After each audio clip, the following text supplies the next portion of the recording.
Good morning. I'd tell you the date, but I forgot because all the days run together here. The point is, this is the face of a centurion, because in bike talk, if you ride 100 miles in one day, that's called a century, which we can say that all but 2 members of our team completed yesterday in 9 hours or less, which is an excellent time, but if you're watching for yourself, then that's kind of what it takes. We had 2 members that had minor joint injuries, and so they were in the van the rest of the time, but it sounds like that actually was a favor to Lisa because she's been stuck talking to Scott all day every time she's driving around.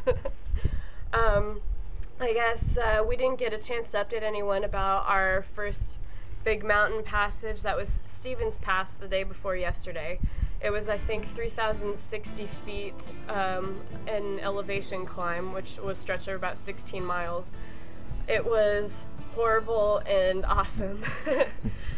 The entire time we were suffering on the way up, but once we got to the top, it was like the most victorious thing I think we've ever experienced. Well, at least for the group that I was with, but it sounds like whether you've done anything like that or not, you have to be proud of it.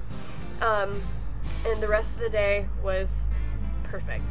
It was everything I think that we wanted out of this trip, and I've talked to a number of people who have said that they would climb that pass again every morning if they could have the rest of that perfect weather, the exquisite cliffs and waterfalls and forests that we were flying through, because it was pretty much all downhill for 40 miles after that.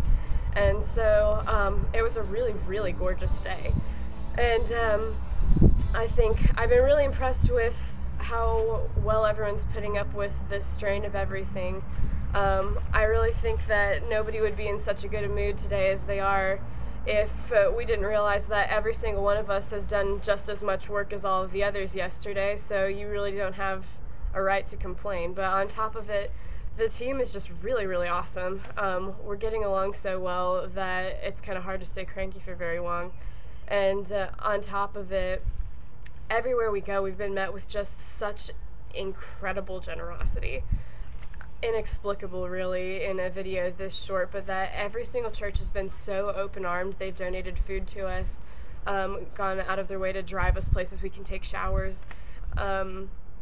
It's hard to even keep track of everything, but even as grouchy as you might be at the end of the day, you can't stay that way in the face of all of the kindness that we're met with.